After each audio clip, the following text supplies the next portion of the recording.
We'll get started with today's session regarding chapter 2. And the homework will open right after the chapter. So if you have any questions, please let me know and I can answer some of those questions. If you have any other comments, email me or anything that you would like to know. Great. With chapter 2 is mainly regarding the production possibilities frontier and the circular flow of the economy, along with opportunity costs and other economic calculations. The homework opens right after class if you'd like to get started early, or on Wednesday, but it's due Friday at 11:59 p.m. In economics, we use economic models to illustrate the complexity of real-life situations. They help understand, they help clarify and simplify the complexities of economic activity and economic reality in a graphical illustration, in a mathematical calculation manner, along with intuitive theoretical understanding. In regards to economics, it is very difficult to duplicate real-life situations, to simply simplify them. And they are also helpful in formulating some form of economic policy. And the policy is crucial depending on how quickly the policy is implemented or when the policy is approved. We also use the term the ceteris paribus assumption, which is the Latin phrase from Latin and Greek historic times, to assume everything else constant. Let's just look at one variable, one factor at a time. And that variable is only one main thing that's affecting the economy. Consider the COVID-19 crisis.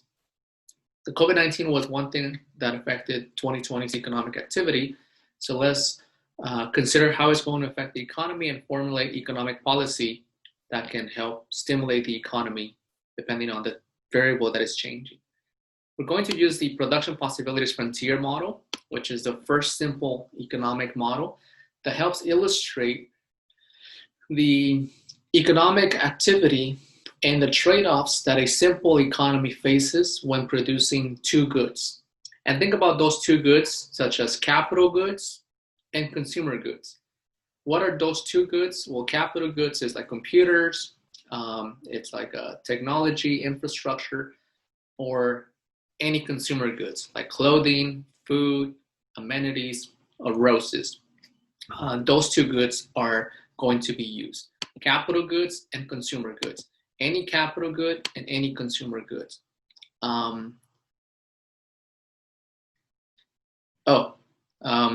Which one? The Friday session? Yeah, sorry. Yeah, just for the Zoom session, use the Monday link. I think there's the SI, the supplemental instructor meeting, and the Friday session, which was the first day. So use always the Monday one. Thank you everyone for joining back in. Nathaniel, Carolina, everybody, Denise, Alec. So what is the PPF model? We just got started. The PPF model illustrates the maximum quantity of a good that can be produced given the production of the other good. And the production of a good in this case, it's based on the availability of resources and the combination of resources that are produced. We can use resources efficiently or underuse resources in an inefficient manner. If we use resources efficiently, there's productive efficiency, which means you produce the products and goods and services to its full capacity efficiently, and allocative efficiently. When you use allocative efficiency, is that you allocate the resources to the members of society. So efficiency is a key fundamental aspect of production of goods. So let's consider two goods that are produced, computers and consumer goods, and we're going to use roses for this example. The graphical illustration of a PPF model is going to be linear and sometimes non-linear, which is concave graphical illustration. The goods, in this case, on the vertical axis is the computers, and on the horizontal axis is consumer roses. When we look at the maximum combination, we can produce 30 computers or 40 ROSEs or a combination of both. Point A indicates that if society wants to consume computers, we can produce 15 computers and 20 ROSEs. Or if society wants to consume more ROSEs, we have to go from A to B and decrease the production of computers, which is the opportunity cost here, to produce more ROSEs. So if you visualize this, if you produce from A to B, you produce 8 more ROSEs, but you have to give up some computers, which you lose about 6. You decrease the production of computers by 6. If you operate within the curve, the blue area, that's underemployment, it's feasible, you can produce in the blue area, but it's not efficient. Something like point C, for example, like just 9 computers and 20 rows. Any point along the blue area is non-efficient. You're underusing your resources. Any point along the curve is efficient. You can produce it, but it depends on the needs of society. Combination of both is typically a good indication. Any point outside, we don't have enough resources yet to produce something like point D. One of the most important components is going to be the opportunity cost between A to B, or from 30 to 40, or anything along the line. Opportunity cost calculation is probably the a little bit technical calculation part that may be complicated for some. But it's simply looking at the slope of this curve. Going to be using the slope of a straight line to find the opportunity cost. Opportunity cost could be linear, or the graph could be illustrated linear, or also nonlinear, concave, like this model. If we have a concave PPF, which looks like a rainbow, think about it, it's a half rainbow, the curve, it indicates increasing trade-offs. Most of you know that the rate of change of a nonlinear curve, it's different. At every point on the curve, the slope is different, the change is different, and it could be increasing, or essentially it's different. The economy is highly complex. This economic model indicates that the complexities of reality are often difficult. To find the change of this curve at every point requires a little bit more analysis. We can do this in the simple manner. If we produce 20 ROSEs, for example, we have to give up some computers. So to produce the first 20 ROSEs, we have to give up some computers. From 30, we have to give up to 25, so we have to give up 5 computers, visually looking at it. If we do it the proper mathematical manner, we have to look at the actual rate of change between these 2 points, or at this precise point. But visually looking at it, we can see that if we produce another 20 ROSEs, our opportunity cost is going to be quite substantial, or the trade-offs are going to be significantly more. Have to give up all of the computers that are remaining, 25 computers, and vice versa. If we want to produce computers, we have to give up some ROSEs. I was watching the news earlier, and I saw that 1 in 4 students in different parts of the world, in different countries, don't have access to computers for academic online learning. So they have to make a decision, which one do they get? A consumer good, which is something like food, clothing, or a computer for academic learning. So the trade-offs are often complex. This is what this means. There often requires giving up a little bit more computers if you want your consumer goods, like ROSEs, but it could be food, for example, whether it's food or computers, and vice versa. If it's relatively small, then we're operating at point A.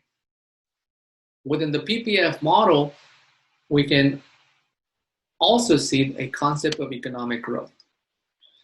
Now we can do this with the linear curve, or we can do this with the concave curve. I like to use the concave bow-looking curve because you can actually see growth expanding.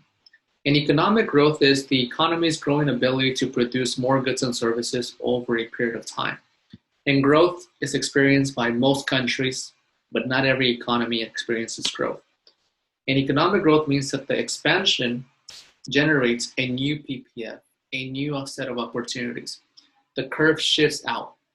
We can produce more goods like computers, more capital goods like plant and equipment. We can produce more infrastructure. Again, think about the computers, technology as capital goods, and we can produce more consumer goods, simple like a rose, if the economy is expanding. And economic growth typically takes about a year, 2 years, 3, 4, 5 years, and sometimes in a decade, you can actually see a significant increase in economic growth. The economy produces more of everything. And what that more of everything means is more economic institutions, more output, greater availability of goods, also access to education, healthcare systems, quality of life increase, income increases as an economy experiences economic growth. Within the chart, we can actually see that the output or the productivity of a simple economy that is experiencing economic growth, you produce more of everything, more computers and more roses. You move to a new boundary. Sometimes economic growth only benefits some resources or some goods. So it's possible to experience partial growth, where some sectors grow and others don't.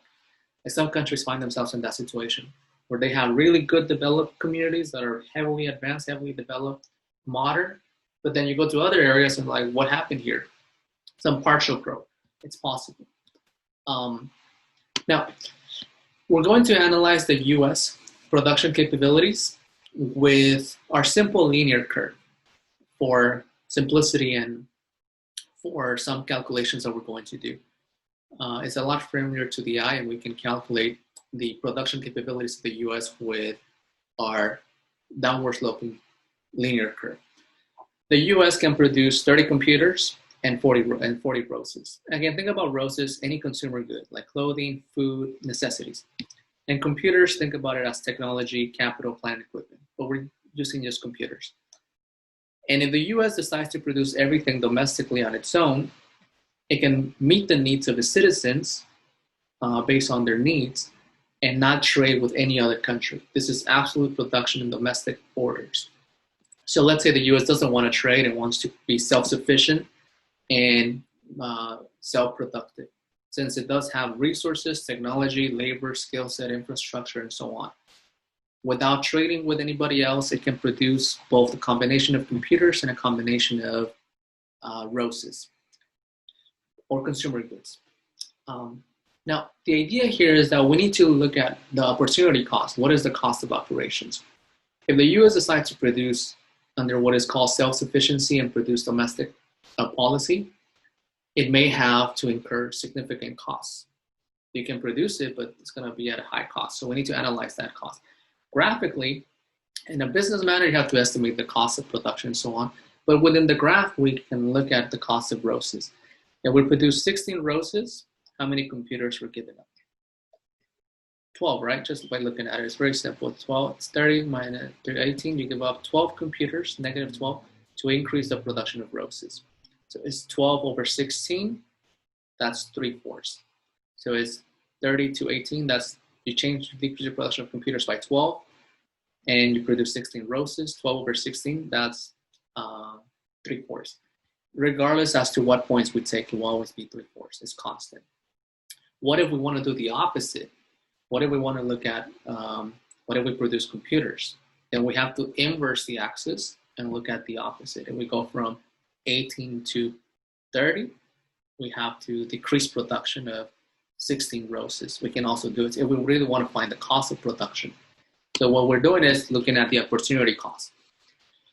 For rose productivity, if the US produces roses, the variable that we're looking for is roses. So this is the traditional, if you're looking at the x-axis, it will be the traditional. If we produce roses on the x-axis, you give up some computers on the y-axis. So we produce 16 roses, you give up 12 computers. That's 12, negative 12 over 16, or it's 3/4, negative 3/4. If you simplify it, then in the graph you can see 16 roses, you give up 12 computers, and then it's the negative 3/4. Notice how it's an absolute value. If it's an absolute value, it's just 3/4. Because the opportunity cost here, it means that you're already giving up something. It's a negative, it's a trade-off. You're giving up something that has been given up. So this takes off the negative, or takes the place of the negative. When you say the opportunity cost is 3/4, you're already implying that there's a negative decline in computer production in that situations. So what if we wanted to look at computers, the cost of producing computers? Notice how here the computer is the one that it's on the denominator, and ROSIS is the one that is up top. They inverse, because we're looking at the same graph, which is the traditional graph, but now we're looking at computers as the variable of interest. Here you have to inverse the axis. You can also do it regularly just by switching the points, but we're inversing the axis. So you go from 18 to 30. This should be, you gain 12, but you have to give up 16 ROSIS. It's still negative. So it's 1 1/3. 1 1/3. The opportunity cost here, what they mean is that you give up 3/4 of a computer for every ROS produced. For every ROS produced, you give up 3/4 of a computer. For every computer produced, you give up 1 1/3 of a ROS. The productivity of ROSIS is very important, and the productivity of computers are very important. Because what we're analyzing here is the opportunity cost of production within the US. What is the opportunity cost? And if it's higher in the US, then the US could produce domestically, but it's going to have a higher cost. And if it's lower somewhere else, like in a different part of the world, then it's possible the US to potentially and conversate with this other country to produce somewhere else. So the opportunity cost is probably the light technicality that you might need to practice a couple of times, because we're using the axis points. We're using the change of y over the change of x to find this look. So if you look at it visually, it's a lot easier. To produce 16 ROSIS, you give up 12 computers. That's intuitive. Everybody okay? When you produce 16 ROSIS here, you have to give up 12 computers because you're producing a combination of both. Don't do 18 over 16 because that's not the opportunity cost. That's the point. 18 over 16 is you're producing 18 computers and 16 ROSIS. That's not the point. What you do with the opportunity cost is you look at the difference, 30 minus 18 and 0 to 16. That's when you get the opportunity cost here. So let's look at the situation of a different country. What other country can we look at in terms of comparison? You might need to, depending on how you analyze computers, the opportunity cost of computers is maybe a little bit different. Colombia, for example. We have Colombia, which is a smaller country in a different part of the world. It can only produce 10 computers and 30 ROSIS, a lot smaller than the US. So just by looking at the two graphs, which country can produce more of everything anyway? Which country has the ability to produce more computers and more ROSIS? Potentially the US, the US, Sasha says the US, Luke, the US, Julian, the US. Yeah, Colombia is a smaller economy, right? And it can only produce 10 computers and 30 ROSIS. And it's able to meet the needs of its citizens by producing 8 computers and 6 ROSIS, relatively small. So some people may be wondering, like, is it in the best interest of the US to even consider Colombia as a potential trade partner? And we're not using any controversial country. We're using neutral points, like the case of Colombia. And we need to analyze the cost. If Colombia produces 6 ROSIS, what's the trade-off in computers? Again, because if you produce ROSIS, you cannot produce computers, so you have to give up some. So if you look at the graph, to produce the first 6 ROSIS, you have to decrease production of computers by 2, from 10 to 8. So it's -2. You lose 2 computers to gain 6 ROSIS. So that's 2 over 6. -2 computers to gain 6 ROSIS. And then if you do the opposite, if you do computers, then you produce 10 computers, but you have to give up the ROSIS. So if you analyze the opportunity costs in Colombia, you have to do it for both, because essentially that's what we're doing. We're analyzing the cost of production in the US and the cost of production in Colombia to see where it could be most beneficial to produce a product, either in your own country or potentially trade. So let's look at Colombia. Colombia here has the Colombia opportunity cost, the cost of producing roses. If you produce roses, you can produce up to 6. They go from 6, and the computer declined from 10 to 8. So it's you lose 2 computers to produce 6 roses. That's what the graph is looking at. That's what the graph is analyzing. You gain 6 roses, but you give up 2 computers on the graphical illustration. That's the first one. That's the point where we are. Or if you simplify it, it's 1/3. 2/6 is 1/3. And when you simplify, what this means is that for every 1 rose produced, all the way till 6, you give up 1/3 of a computer. Or the total here, for a total of 6 roses, you may give up 2 computers. But if you just produce 1 rose, you give up 1/3. So that's the traditional one. That's what we're doing. Is you lose -2 to gain 6. So everybody see that you lose 2, -2 to gain 6. When you inverse the computer one, that's the slightly the one that it's that's the one that that complicates a little bit more. Production. The graph itself is the production possibilities frontier. This is the graph for Colombia. The other one was the graph for the U.S. So if we look at the computer production, if Colombia produces computers, then it either goes from 8 to 10, so it gains 2, but it will have to give up the 6 computers. It has to give up because those are the 2 points that we're using. So I did the absolute value automatically here. Everything is an absolute value, but you can drop the absolute value and leave it as positive, assuming that you understand that the opportunity cost means that there is a negative sign. So you gain 2 computers, but you give up 6 roses. Again, here is what it is. Just all of the computers, 10 computers, you gain 2 computers, but you have to go backwards, and now you have to give up roses when you switch it. When you look at the other product, again, we're doing both. So Colombia here has an opportunity cost of computer making, roses, and Colombia has an opportunity cost of rose production of 1/3 of a computer. Those technicalities is slightly the one that you may need a little bit practice to kind of get how to inverse it. The first one is a little bit more clear. Oh yeah. So the production possibilities. It sometimes is named differently. Sometimes it's just referred to as the production line, the possibilities frontier, the production possibilities capabilities.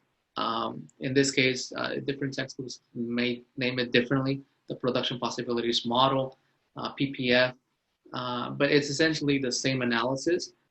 But the authors like to sometimes change the acronyms to refer to the same content. Thank you, Manuel. Okay, good. So we're going to have the US and Colombia side by side. So you can actually see the 2 countries side by side, and we kind of found the opportunity cost or the cost of production of both. So if a country or individual, person, or business has the lowest cost of production, then that individual or country has a comparative advantage. The comparative advantage exists for any individual person or country if the opportunity cost of production is lower. So basically, if you can produce it at a lower cost than anybody else can, produce the product at a lower cost of production. And it's possible that even if a country has an absolute advantage in the production of goods, then they can still have a comparative disadvantage if someone else can produce it at a lower cost. Often it's referred to that individuals have an absolute advantage and absolute capability, and they should produce everything. However, it's not always the country with the absolute power and the absolute ability that should produce all of the goods and services. Based on the theory of comparative advantage, whichever country has the lowest opportunity cost in production should produce that product. And that is one of the foundations for mutual trade. it is possible that a country can have absolute advantage, produce everything more efficiently, better domestically with all of the resources than anybody else can. And a lot of people argue for that particular belief. We have the technology, the resources, the labor, the infrastructure, the location, and so on. So we have an absolute power and absolute ability to produce. Let's just produce it well in our domestic country. It's possible, but do know that if you choose to take that route, it's going to have a higher cost. It has a high cost. And when you translate that into business, that high cost of operations translates into high cost of products, and that high cost of products translates into high prices to the consumer. So if the consumer doesn't mind paying a little bit more, then you can produce everything if you have the absolute advantage.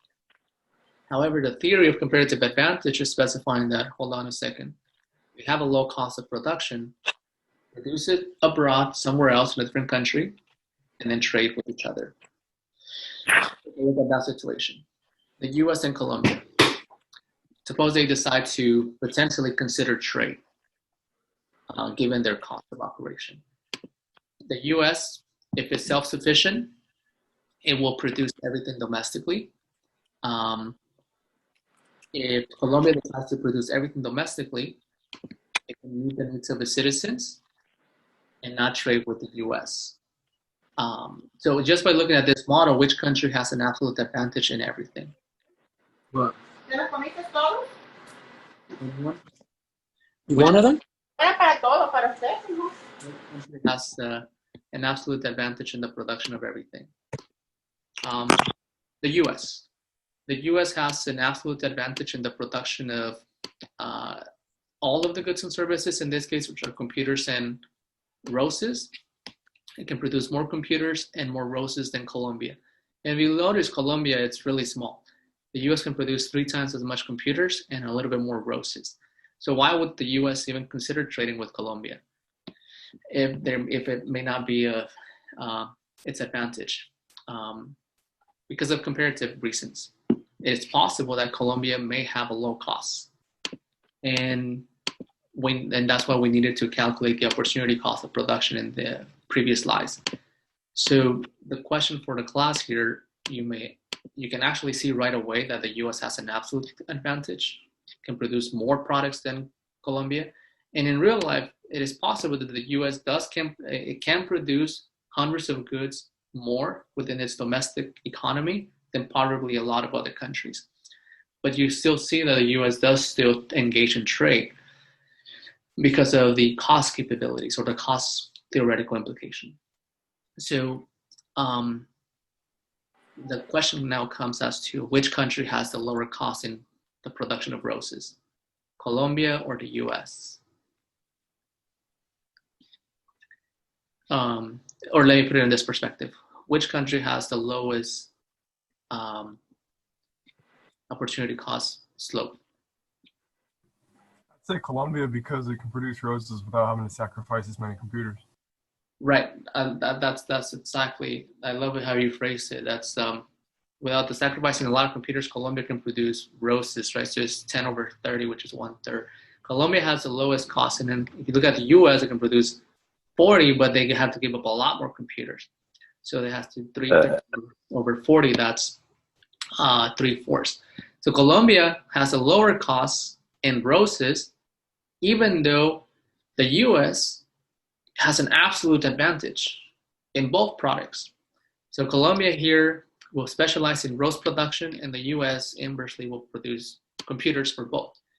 And they may decide to trade. Let's say they decide to trade, given that Colombia has low cost in roses and the US does have low cost in computer making. So the US specializes in computers, Colombia specializes in roses.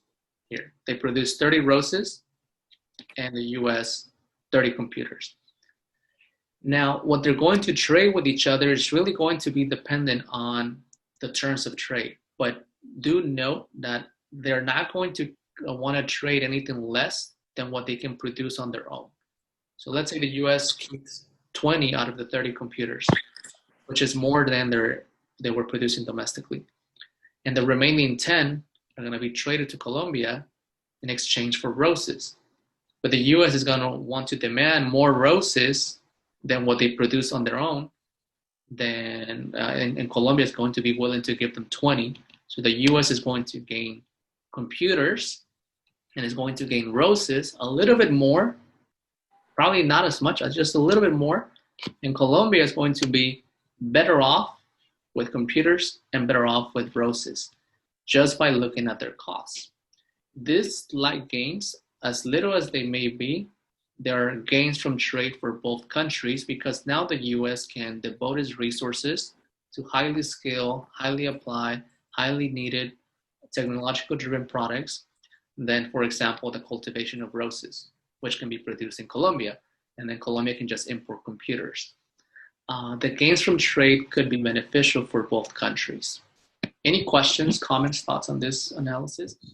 Okay, so if the U.S. engages in trade, instead of sacrificing the opportunity cost in computers, they sacrifice money, which comes out to be cheaper, so they benefit. Can you say that again with the sacrifice money? Here, since we're looking at the as costs as goods trade-off, then we're looking at okay. trade-off. So since the computers are they sacrifice less, then they get the roses, but they trade for computers, which they have more of. Right, correct. When you're looking at here, since we're looking at the trade-off of goods, then there's the goods that are being traded off. In real-world applications, then it does have to do with financial means, right? Whoever has the lowest financial cost, then they produce that product, and then they just import products in quantities and pay for it. But in this simple model, we're looking at products being traded off for other products. So, but in the real-world application, you do consider financial flows and the cost of a business to produce in the U.S. versus to produce, for example, in Colombia or Canada. What I was saying is that by trading with Colombia, they get roses for the price of computers.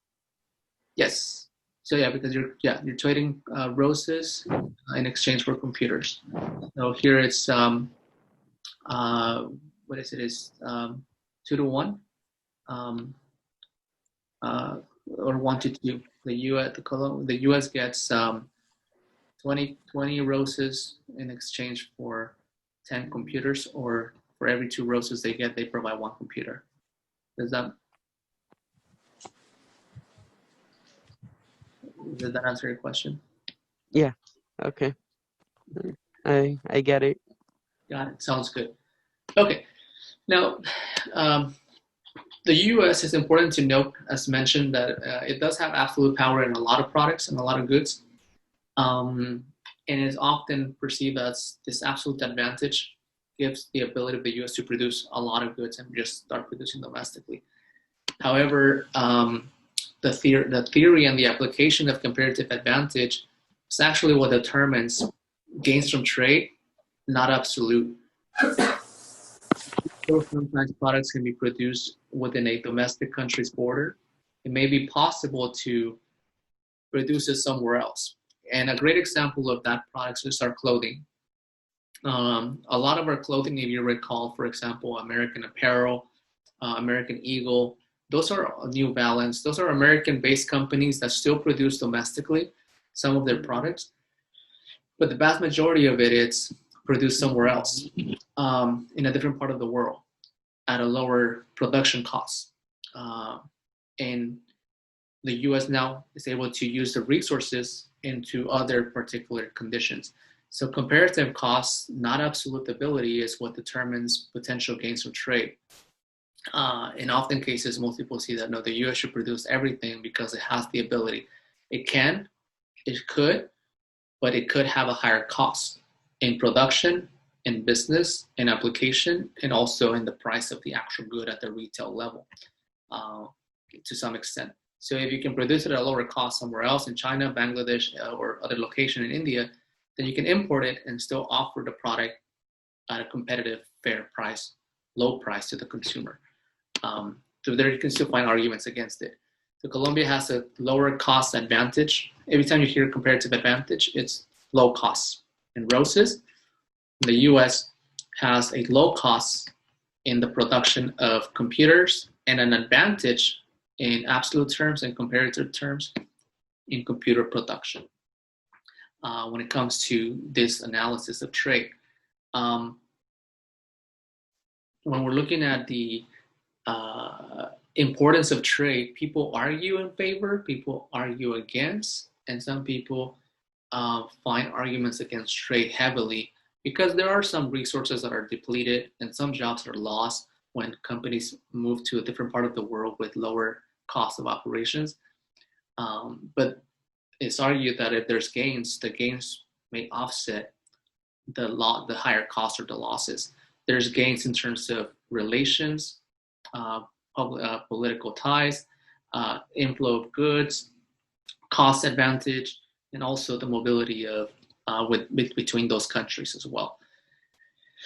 Often cases we still find that countries are still underdeveloped in much lower poor conditions than developed nations, and find themselves in lack of infrastructure, lack of amenities, basic goods, and basic necessities when we're looking at countries that are poor. So what comes to mind when you think of countries that are still underdeveloped? Why are some countries still in poverty conditions than developed countries? There are about 300 plus countries in the world, and there's the G10, the 10 most advanced economies, and there's the G20, the 20 most advanced economies. So only 20 out of the 300 plus countries are highly developed.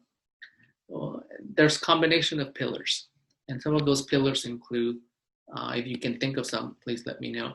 There are lack of infrastructure development, political instability, lack of educational opportunities, infrastructure development or access to sanitation and resources, along with instability or civil unrest, or simply the lack of development.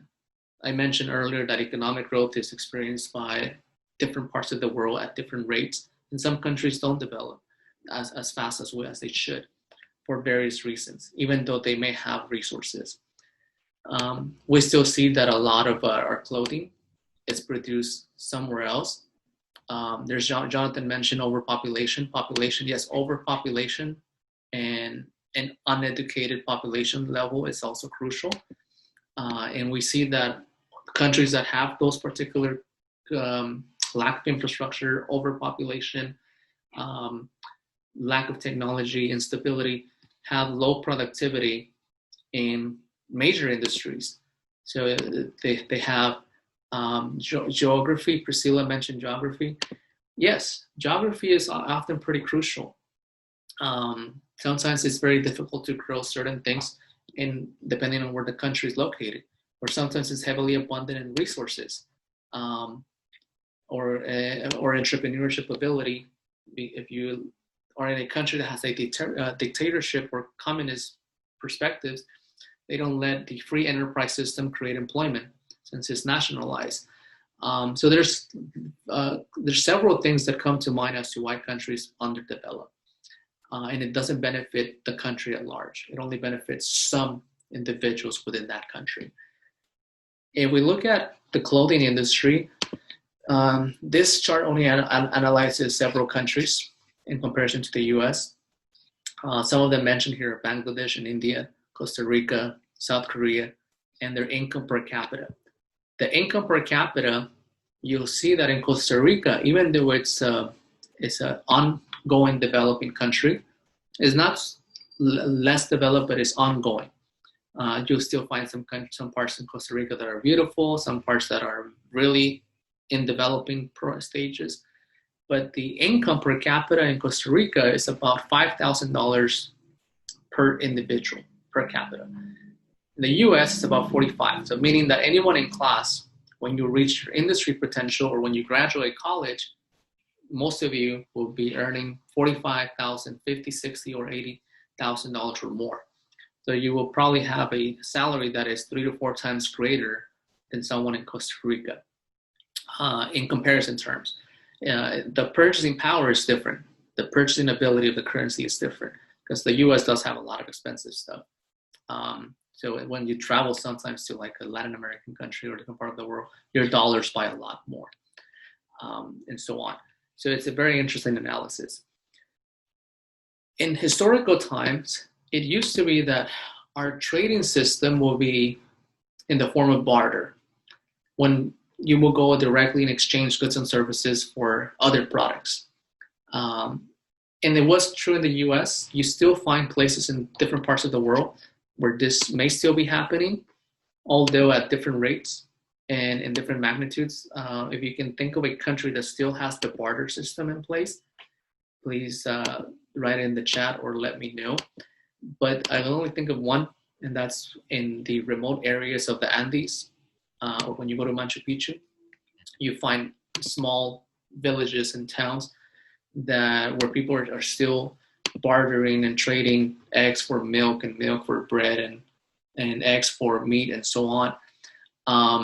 So when we're looking at the situations of the barter system, it's present, but it often faces the coincidence of wants issue, that you have to find someone that wants what you're willing to give and vice versa.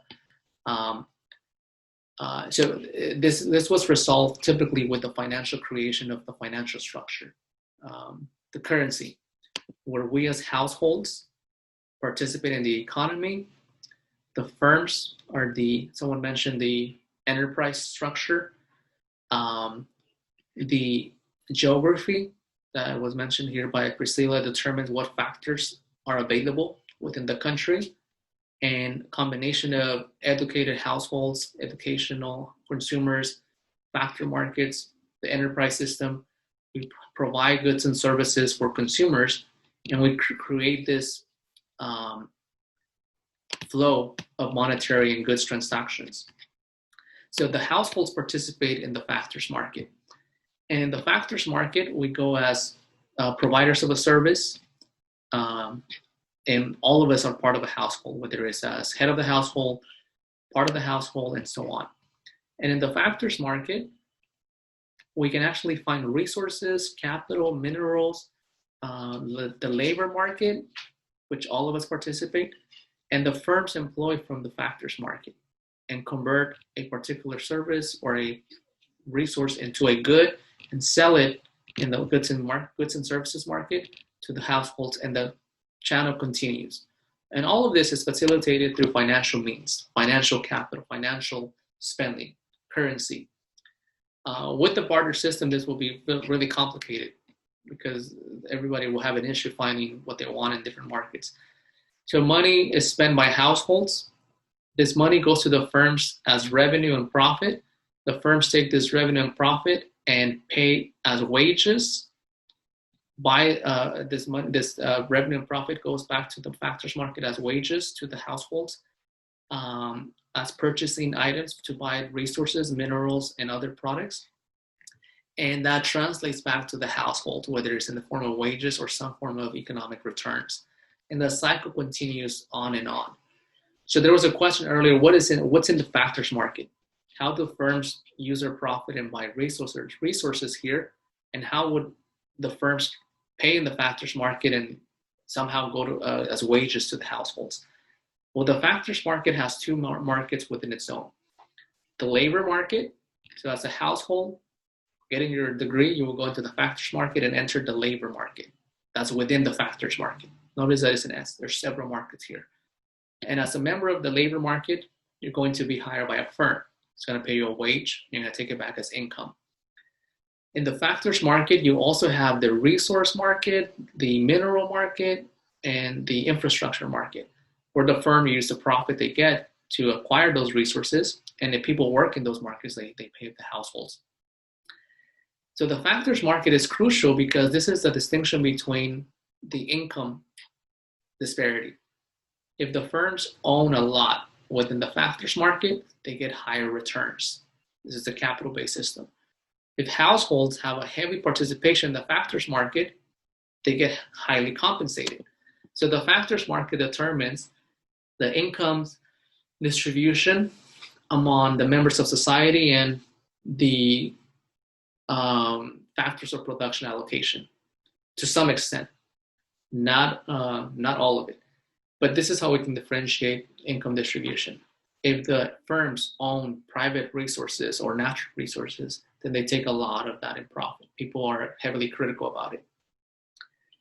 And if we as individuals are part of the factors market through our labor, we can differentiate labor in two things: skilled labor, for simplicity, professionals and highly educated, and the unskilled, which are no college grad or undereducated.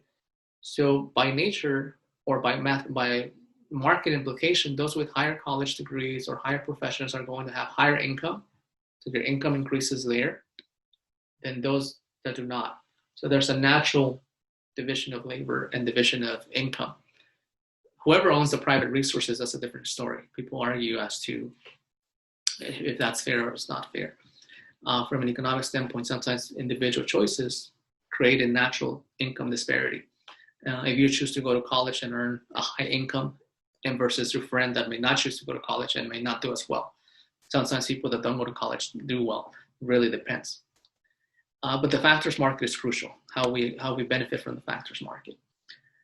So if we look at 1988, about 30 years ago, we used to have about 105 million workers, and the monetary flow transactions was about $3.6 trillion in market activity.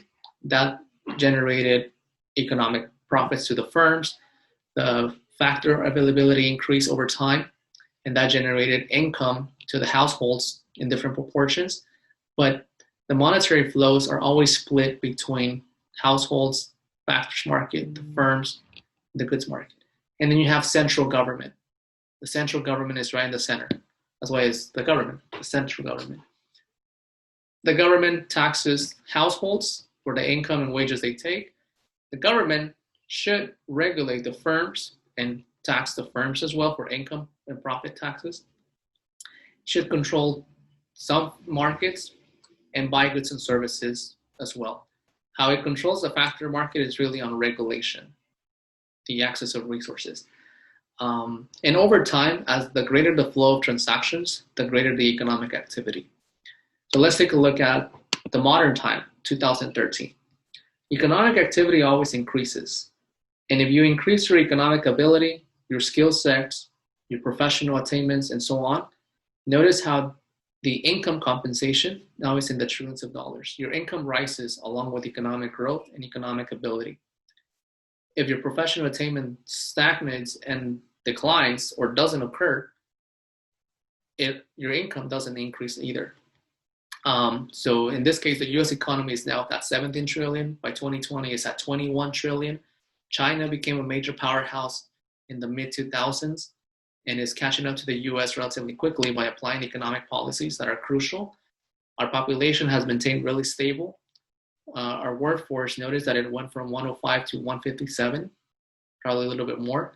And our average income is about 53,000. I always recommend everybody to increase your skill set, increase your abilities, increase your academic performance, increase your active participation in the market. Because if you notice, for the last 60 years, since 1960, economic activity continues to increase. And those that participate heavily and active members also experience gains, whether it's firms, households, and those that do not are often not benefiting as much. As a reminder, the homework for this chapter opens right after class. It's chapter 2, or you can wait till Wednesday and start doing it on Wednesday in class. I will post the lecture. For those of you that joined, I saw a couple people saying that they joined late for the Zoom situation. You can access it on Blackboard as well. If you have difficulties logging in, please let me know. Hopefully you don't. We always meet on Mondays, so there's a Zoom link for Mondays, and the one for the previous Friday was just that one time. And then you also have Jasmine Weddle, who is our SI session leader. Jasmine, you want to mention something before we wrap up? No, just that today we're going to basically review anything you have questions about. And then if there's like a big topic that I have to go over, like conceptually, we're also going to focus on concepts on Wednesday. And then Friday, we're going to work on like the graphing aspect, because I know a lot of the math and the graphing can be quite difficult as you get introduced to it. Okay, perfect. Sounds good. Thank you, everybody. If you have any questions, make sure to email me or you can reach out to Jasmine on Monday, Wednesdays, and Fridays. Have a good day, everyone. Thank you for a good session. Enjoy the rest of the afternoon, everyone.